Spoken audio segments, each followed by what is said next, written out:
Welcome back to season 3 of the Sober Motivation Podcast. Join me, Brad, each week as my guests and I share incredible and powerful sobriety stories. We are here to show sobriety is possible, one story at a time. Let's go. In this episode, we have Josh Connolly discussing his childhood experiences and the impact of addiction on his life.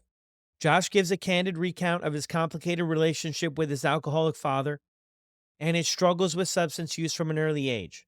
After becoming a father, Josh found himself stuck in a toxic cycle of substance use and dishonesty, leading to making a decision to get sober.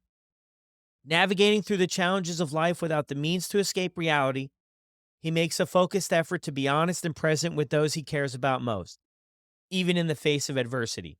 After 9 months of sobriety, Josh was really struggling and was so confused on why.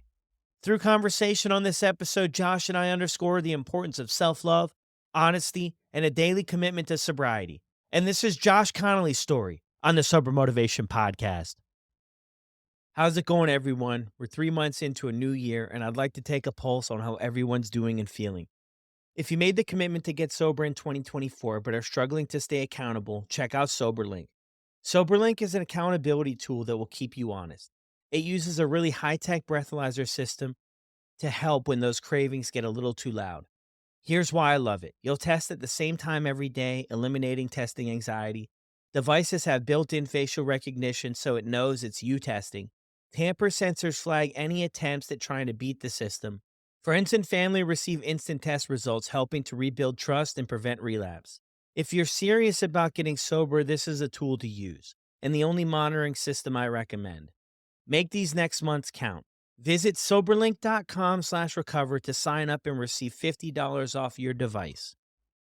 Welcome back to another episode of the Sober Motivation Podcast. Today we've got my buddy Josh with us. I've known Josh on Instagram for 6 years, seen him around, and we've reconnected here recently. So it's great to have you on the show. How are you?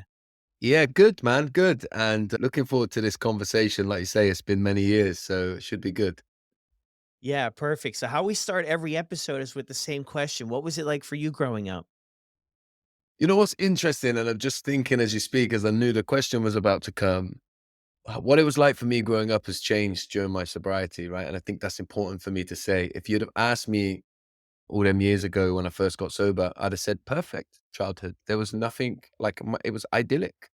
But the reality that I've learned over the years is that it was very different. I grew up for the sort of formative years of my life, perhaps the most important when my brain was developing at its sort of fastest and, biggest rate. I grew up with an alcoholic father who, the truth is, scared me when he was drunk, scared me when he was sober. He was very chaotic and unpredictable and everything that came with that. And he died when I was 9 years old. And after that, my mum had remarried to my stepdad and we sort of moved across town and lived in another part of town. And for all intents and purposes, then our life became very functional. We lived what was a very, we didn't want for much. We weren't rich or well off, but we certainly weren't poor.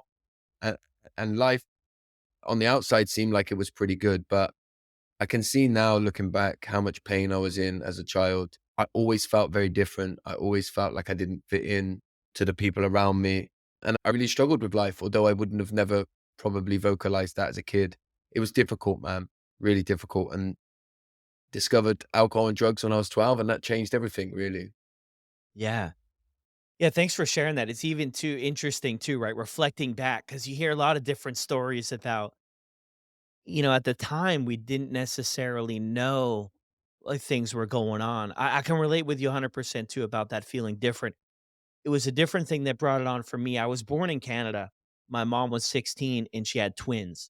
So that Wow. threw in a lot of wrenches, right? My grandparents did a great job to help raise us when we lived in Canada, but my mom, I think, wanted to spread her own wings. And when I was about 5 or 6 years old, we moved all the way from Canada down to Waco, Texas. And now it was just my mom and my brother and I.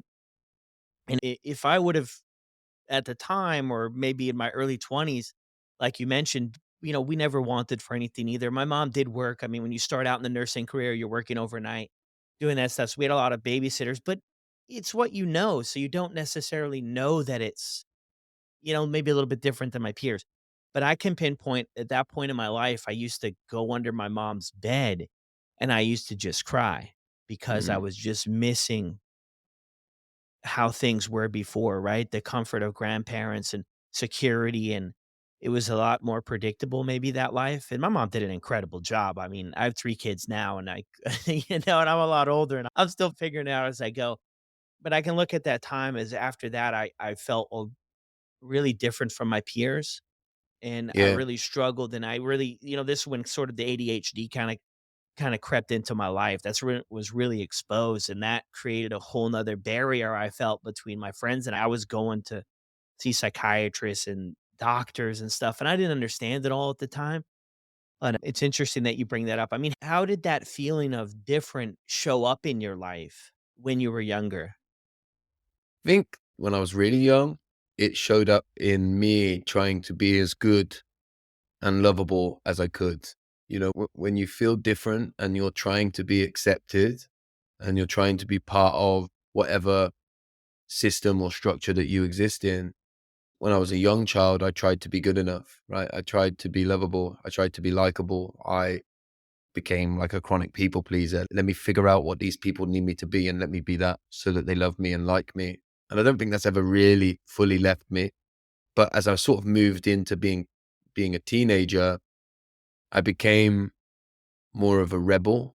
I sort of lent into that I'm different, so let me just be different. And look, for me at the time, that looked like being like a punk rocker and shaving a big Mohican in and, dressing differently and hanging about with a bunch of other kids who were doing the same thing, you know? And I guess some ways that sort of made me feel part of, in a way, we were rebelling together. But at the core of it, and always the underlying symptom of that feeling different was a desperation to be loved and to be wanted and to be accepted by people. I didn't know that, by the way. Let's be really clear. I don't remember at 13 thinking I wish people accepted me. Actually, I was more angry. And I did a lot of that, what you said, like being happy go lucky. I was happy go lucky in front of everybody. And then, at home on my own, crying myself to sleep, listening to certain types of music, and it's crazy, man. Talk about people like Chester Bennington. I look at Linkin Park and the lyrics to Crawling, and how I used to listen to Crawling when I was a teenager, cry myself to sleep and not really know why. And then I listen to the lyrics to them now, and man, it's no wonder that they touched my soul. But I didn't realize that at the time. I didn't realize that I related to the lyrics. I don't think. I just felt like they touched me, and it's so obvious why nowadays. Yeah. Yeah, I used to love Linkin Park too. Sum 41, Linkin Park. It's interesting, that part too, about, people pleasing, right? And I went through that stage too, and I never understood any of this stuff at the time. But I feel like the foundation was being built for me to find an external solution to the problems I was experiencing inside for many years before I even found drugs and alcohol. If I go back, I was always looking for that validation. And I struggled in school, so I didn't get it there. So where I did find the validation was from acting silly, being defiant. And I would get that acceptance from my peers. They thought it was funny, and you feel like, I don't know if it's love, but you feel acceptance from people and feel a part of it. But my parents really loved me, and I struggled to feel that. It was more important to me for people at school. It's sad to say that, but it was more important for people in grade 8 at the school to love me than my own parents. I wasn't able to really feel it or experience it from them. And that created a whole nother thing, but I can, relate in a sense on that level. So you get introduced to drugs and alcohol 12, 13 years old. How did these come into your life, and what does that look like? So the thing is because my dad was the way that he was, I had vowed to never touch alcohol and drugs, right? I never was never going to do that. I was like fiercely against it actually as a child. But I think I'm going to say naturally, because I do believe it's natural that I was drawn towards the people that were hanging about down the park because it looked like they had an answer. It looked like they found something. And again, I don't think I could see that logically, but of course I was drawn to the people because the people hanging about down the field and down the park, yeah, they were the same people as me. They were the same people. They were suffering from the same thing. And together we found a common solution. And at the time that was, for me, it started off as cannabis actually when I was about 12. And then very quickly I found alcohol. And listen, I remember when I found alcohol very consciously thinking, as long as I don't end up like my dad, this is amazing. And what's interesting is a few years ago, I was speaking at a children's mental health thing, and there was another speaker that was on before me, and they said, close your eyes, and they were doing like a visualization, and they said, think back to the earliest happy memory you have from your childhood. And I'm closing my eyes, and my head went straight to being down the park drinking. And like your initial thought is, oh, that must be a mistake. And then I think it's not a mistake. That was the first time I truly felt alive. The first time where I felt like actually life might be manageable. If I can manage this stuff, then Monday to Friday at the time was school, that's going to be bearable because I get to do this on the weekend. I get to do this. And the love affair, and it was a love affair for me, started with alcohol and drugs then. And I was very quickly moved into sort of other drugs as well. And they worked at that time for me, man. They worked so well. That's the truth. They worked so well. And it's no wonder I became obsessed with them, really. Yeah, I'm with you too. It's that thing, right? When we first started out, we find a solution. We find a Mm, solution that alleviates the pain. It makes sense. For me too, when I first started, especially drinking, I mean, you get to be included in the communities. It was like that rite of passage. It was the way to be a part of the group.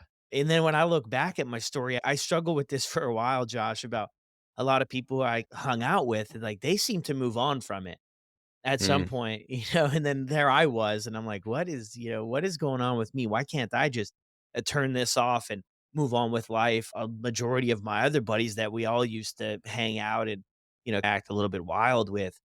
So you had that experience 13, 14. I mean, how does the rest of your high school days look like?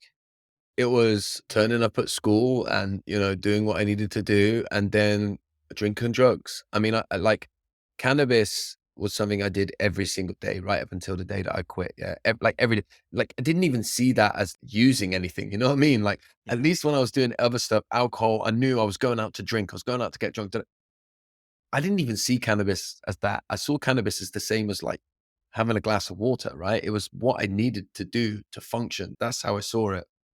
And I got by, man. I remember I was so chaotic. I didn't fear death. Like I wasn't worried about dying. I remember I started doing ecstasy when I was like 15.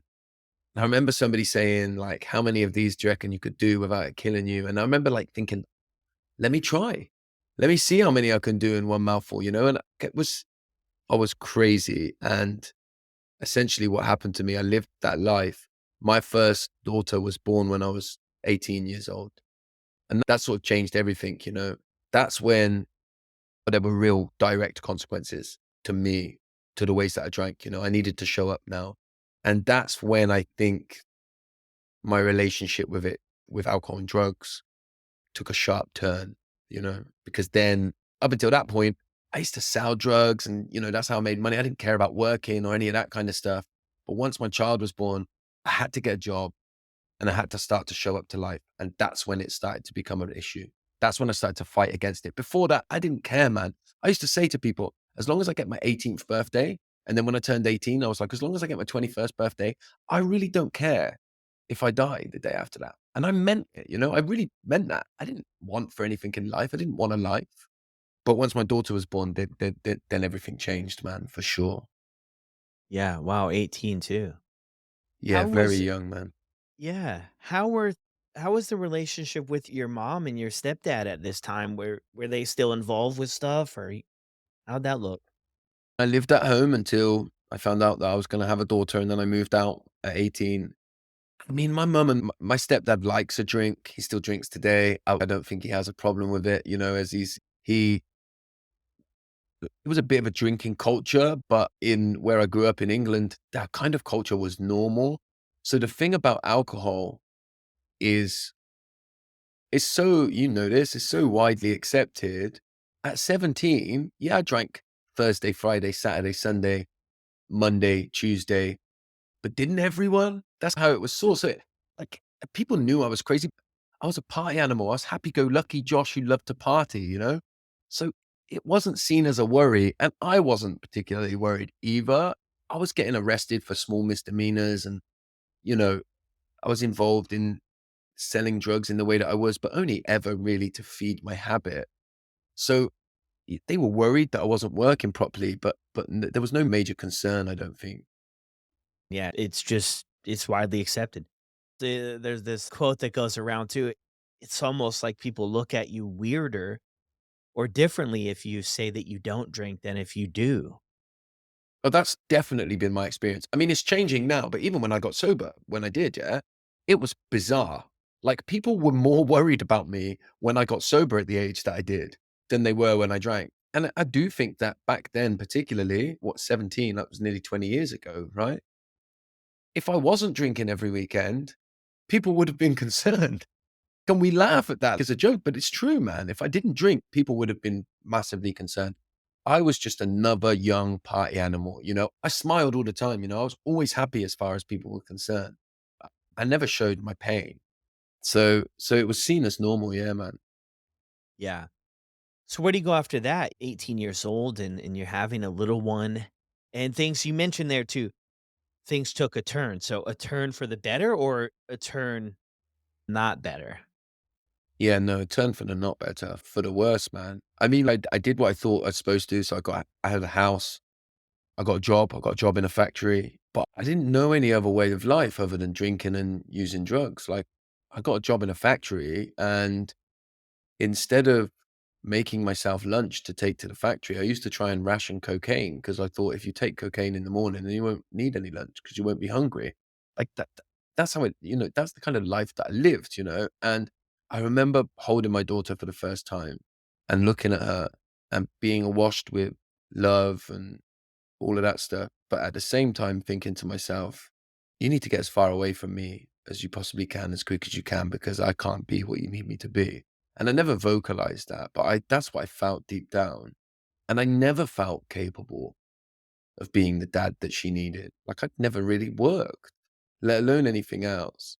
But I tried, and I created what was a very sort of toxic family environment, really dysfunctional family environment. I went to work every day, but it was difficult. And I didn't show up as a father remotely in any capacity, really, other than earning enough money just about to pay the bills. So it was hard. And that's why it took a turn for the worse because I couldn't be the party. I couldn't hide behind being a party animal anymore because I had stuff that I had to show up to and I couldn't do it. And that was painful, man. That was painful. Yeah.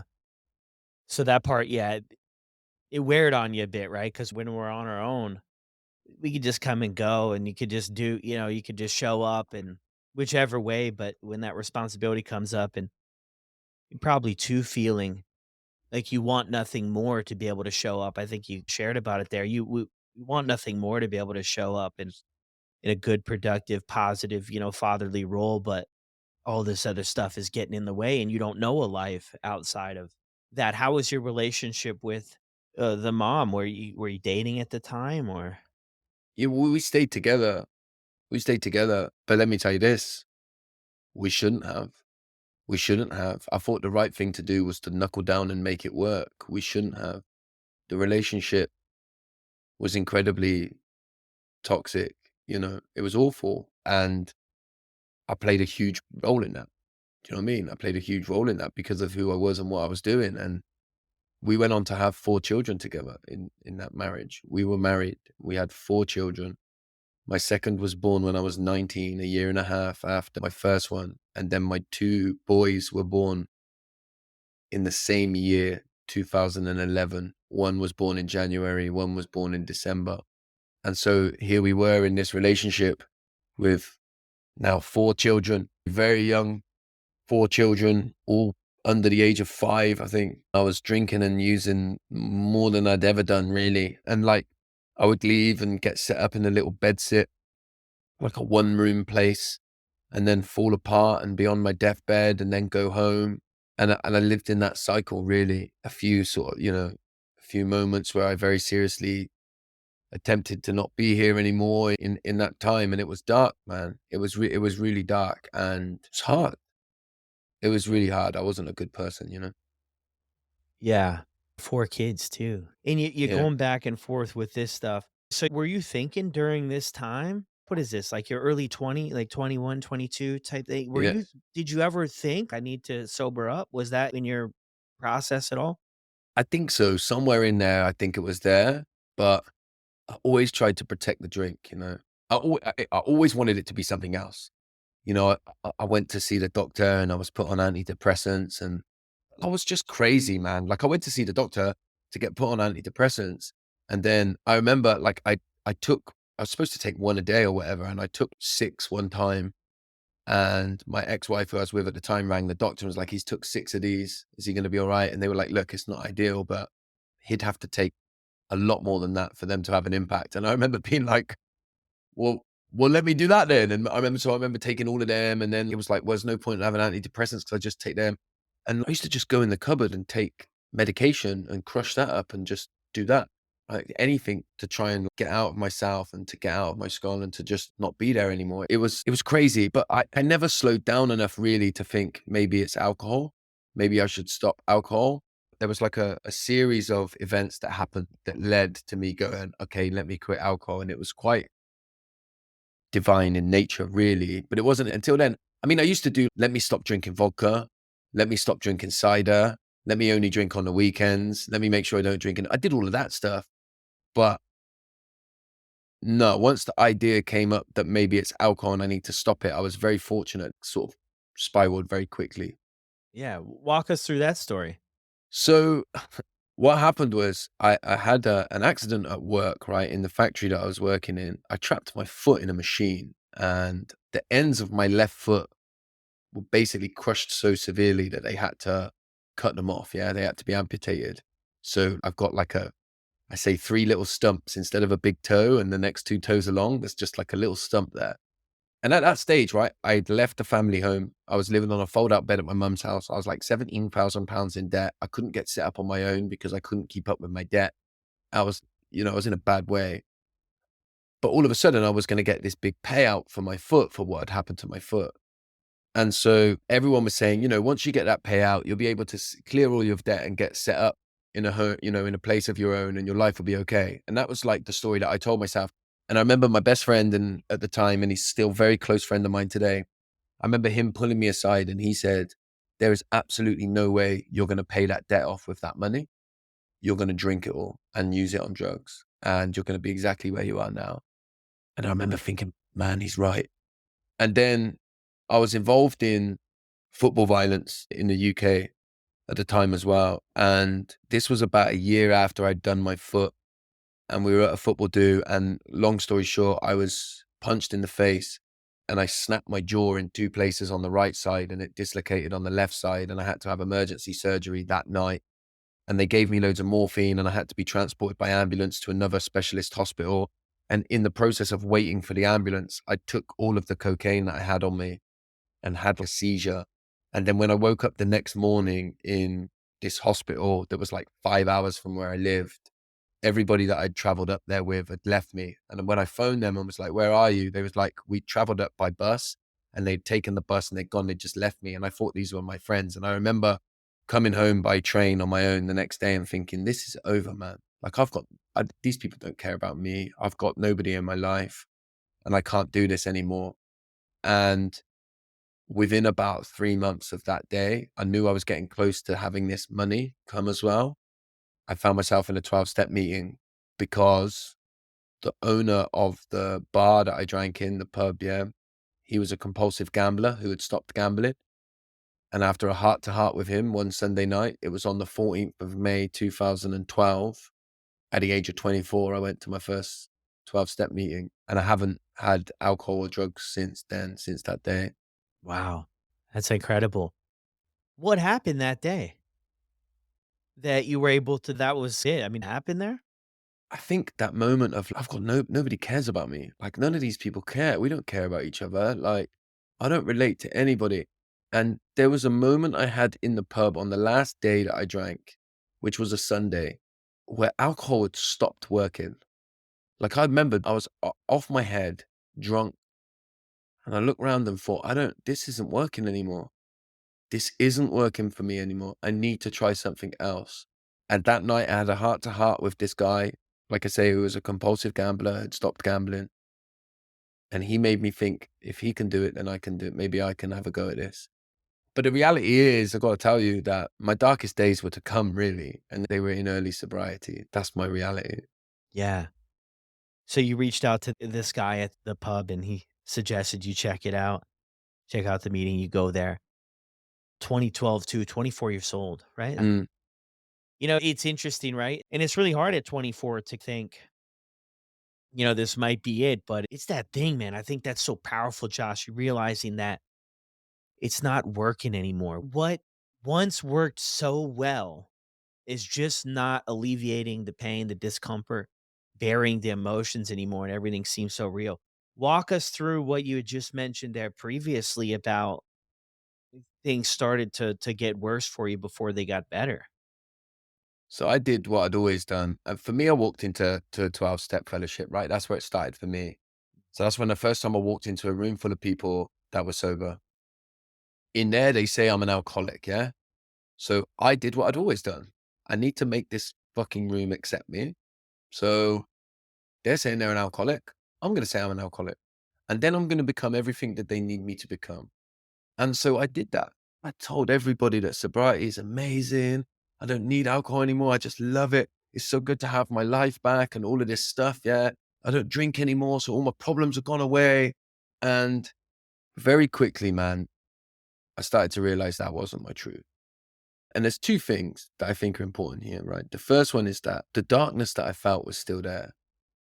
And actually, I didn't have a way of getting rid of it anymore. I had a high at the beginning because I didn't drink anymore. So there was like a high and I dined out on that. But I think much like my drinking and drugging days, which were very similar to yours, it all went very quickly for me. I think people get into sobriety sometimes and that, a lot of people call it pink cloud phase. I think for some people that lasts a few years. For me, I got about 3 months out of it. And then I was like, this is not good, man. But more importantly than the feelings, yeah, more importantly than that was my behaviors.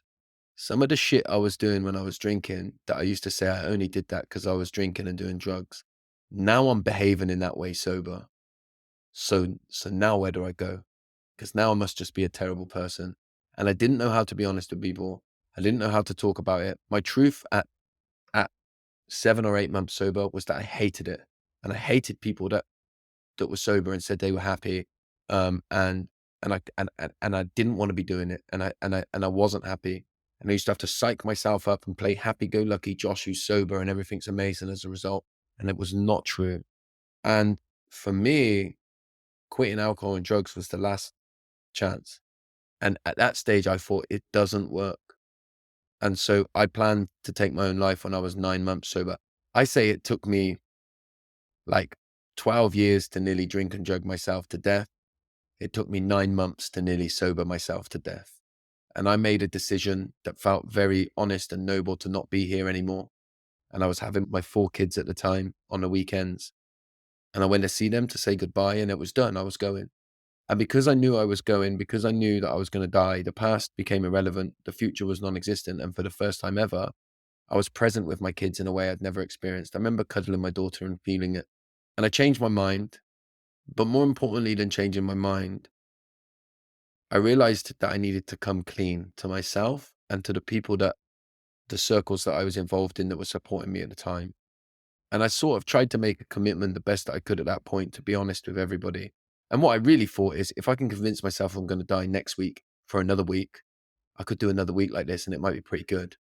And I think the work that I do today remains rooted in that, which is truth. Let me find the truth and then let me find ways to deal with that.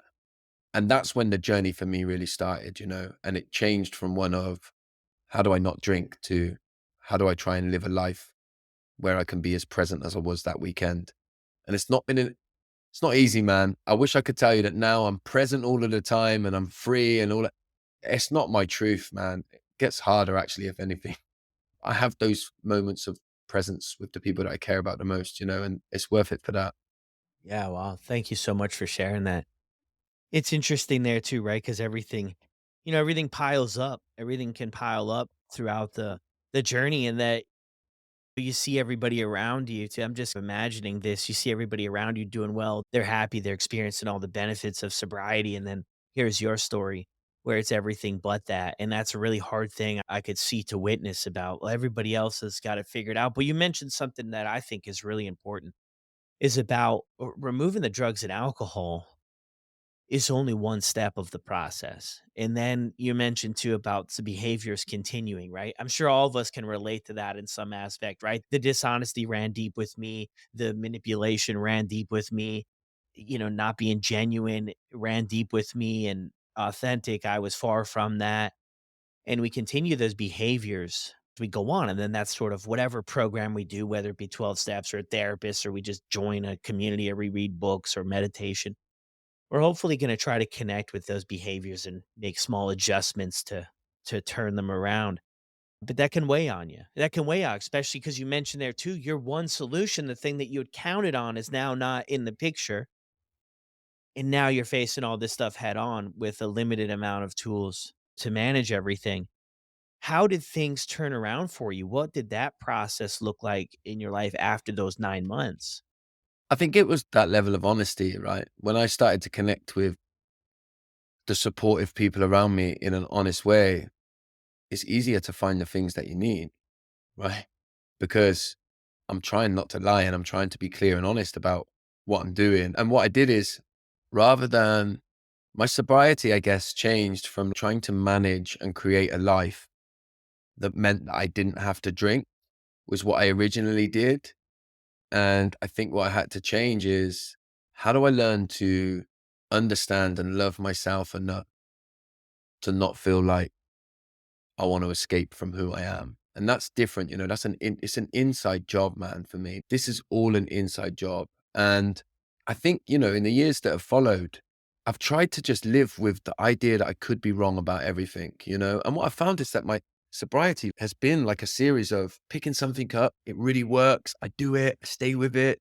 I feel great in it. And then slowly it stops working and I need to find the next thing. And then let me go and find that, and then I do that and then it works. And then I think, I don't know why I ever picked that. That don't work. It's been about remaining true to myself. And I think, look, in May this year, it will be 12 years. And I think I've already said it, but I'll say it again. You'd think it'd be easier by now. And listen, like I have longer periods of it being easier. That's the truth. Yeah. But I know I have the ability to, this is the best way I can describe it, turn up to a bit of a car crash and realize, damn, I was the one that caused this. How the hell did I get here? And when I got sober 12 years ago, I said, how did I get here to myself? And how did I get here is something I find myself still saying to myself more regular than I'd like to. But that's just the truth, man. That's just I'm still a messy human being, but I feel like as long as I don't get too carried away, I feel like I have the tools to be able to deal with life today, a bit more. Yeah.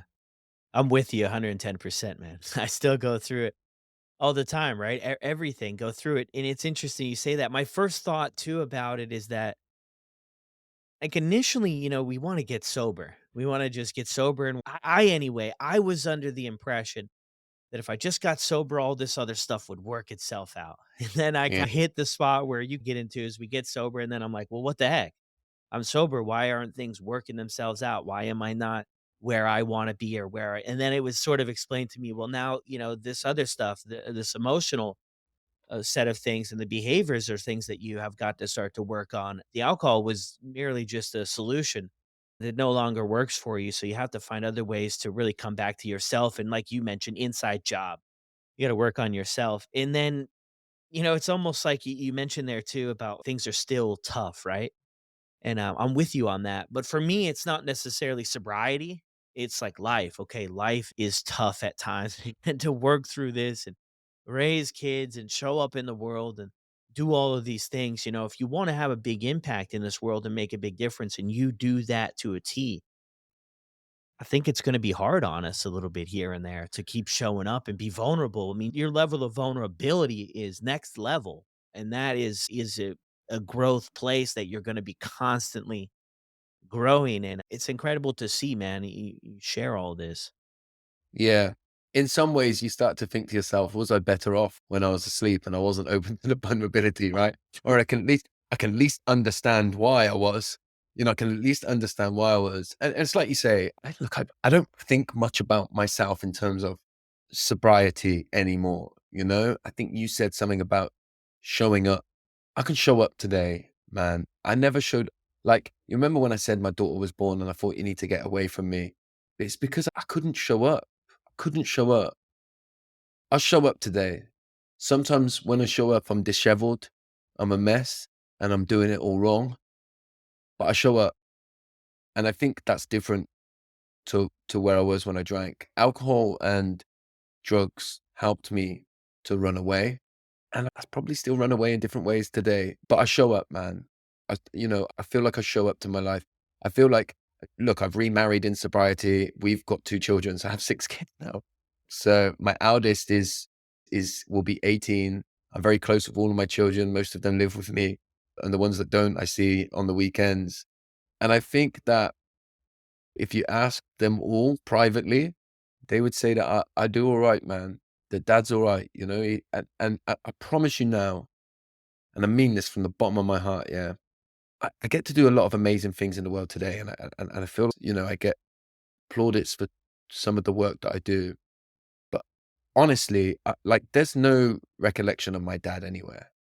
Like, I don't show my kids a photo of my dad because I don't have any memories to share with them of him, you know? I don't know what to say. What am I going to say about my dad? I hope when I'm gone that my kids and their kids, there's a picture of me somewhere, and their grandkids and my grandkids say, "Who's that?" And they say, "That was your granddad. And he was all right. He was a good man. He did some good things and he looked after us and we cared about him."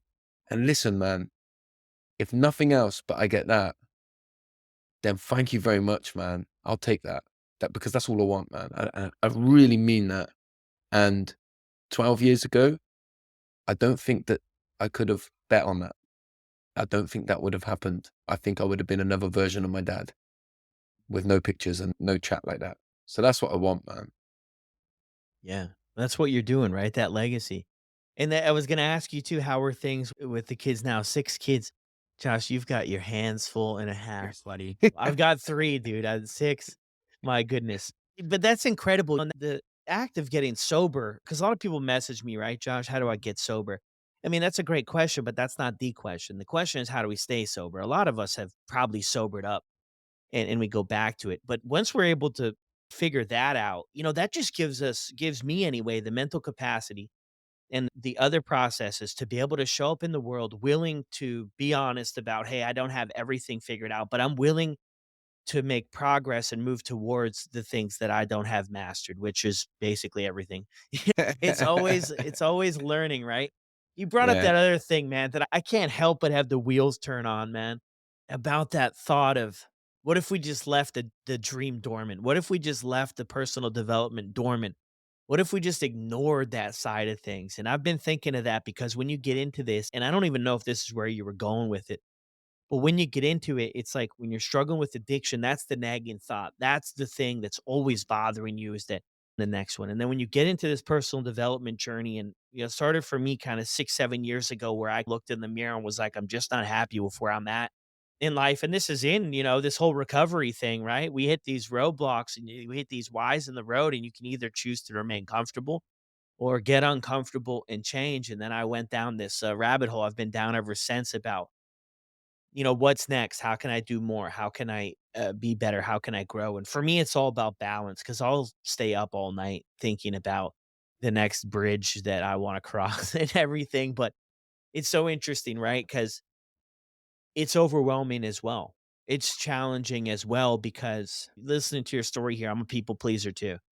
It was huge back in the day. I wanted acceptance. I wanted to fit in. I wanted people to be like, "Hey, there's that guy there, Brad." And it's all fine balance now about how far are we going to push it and understanding that things take time and letting things play out naturally sometimes. But it is a big challenge, right? Because then you get on this journey of development and you always want to make progress and move. But that just really hit me, man, because I'm in that spot now about what's next. And I'm working on this acceptance part about, accepting things exactly how they are.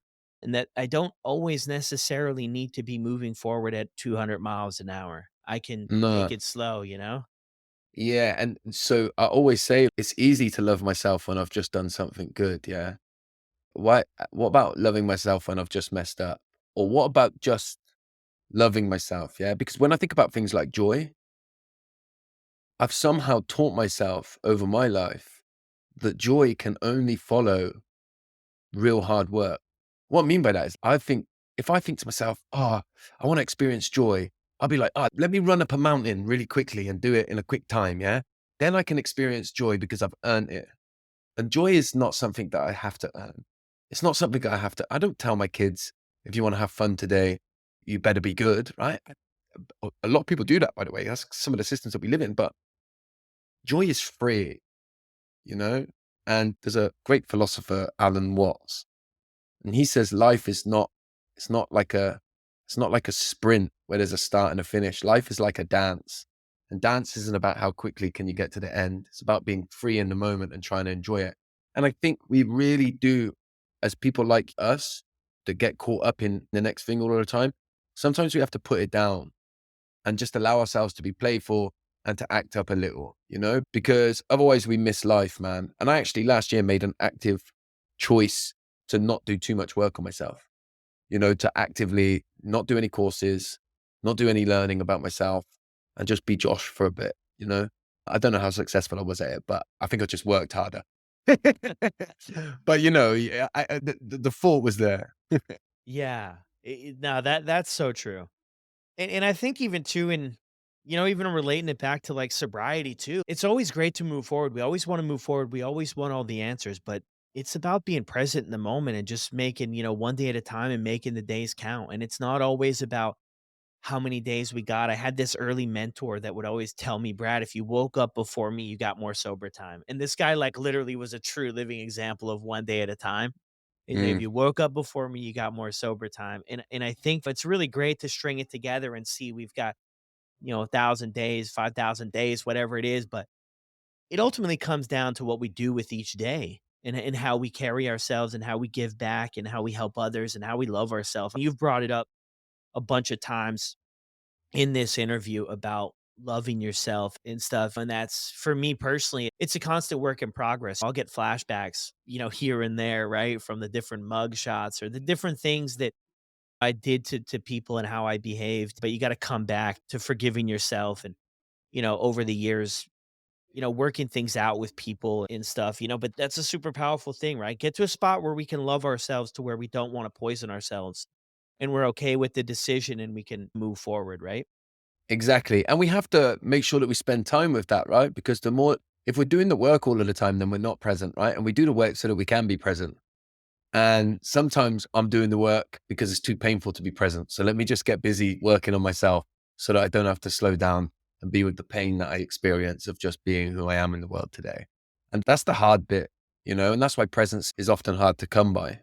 But listen, it's a journey, man. And and I think just when you think, man, I'm reaching the summit, I'm somewhere where I need to be, you turn the corner and you think, and that's why like time in some ways, I used to want loads of time under my belt, but the more time I've got under my belt, I've realized how worthless it is because sometimes I look at people in early recovery and internally, there's a big part of me that wishes I could be back there and be like thriving in my recovery and doing that. And they're actually further along in their quest because they're in it, they're living it and they're doing it. And so what I'm trying to say is that on any given day, I wake up and I'm the same man that walked into that meeting that I did on the 14th of May, 2012. I'm the same guy, man, or I feel like I've done as much work as that guy had. And that's the truth. And then that's why for me, what living in the day really is let me see how I can make this day better. Yesterday might have been crap. Tomorrow might be even worse. But let me just see if right now, today, I can try and make this day better. And I have to live like that, Brad, yeah, because I was on a podcast recently and we did a question of if you could find out when you were going to die, would you find out? And my pal who was on it with me said, no, because if it was next week, the panic would really kick in. And I was like, oh, my head went straight to, I don't want to find out because if they told me 50 years, I'd think, fuck that, I'll get off now. I'll never make 50 years on this planet. So I have to live in the day because life itself seems too much for me to go that long, you know? Yeah. Josh, before we sign off, is there anything that you would like to leave everybody with today? Man, listen, what I would say is that just, if you can, come back to yourself as quickly as you can. If you feel like you're lost, if you feel like you're down, if you feel like you can't do it, come home to yourself, man. And whatever that looks like for you, try and do it, because of all the things I've talked about, and sometimes I feel like when I talk sobriety, I, I'm a little bit of a downer with it, you know, because I talk about the difficulties of it all. My life is incredible today. You know, I don't often think about not wanting to be here, and I thought about that every second of every day, unless I was drinking and drugging back then. I wouldn't most days switch with anybody. And that's incredible, man, that I'm living that life, you know. I wouldn't switch with anybody. So stick at it, because it's the best thing that I've ever done for myself. There's no doubt about that. Thank you so much, buddy. How could we track you down if we want to give you a follow or send you a question or anything? I'm Josh_FFW on Instagram and TikTok, which is my main place that I'm at. But you can find my website as well, joshconnolly.co.uk, and all my links are there. Yeah, beautiful. Thank you so much, buddy. Thank you, mate. I've enjoyed this. Well, there it is, another incredible episode.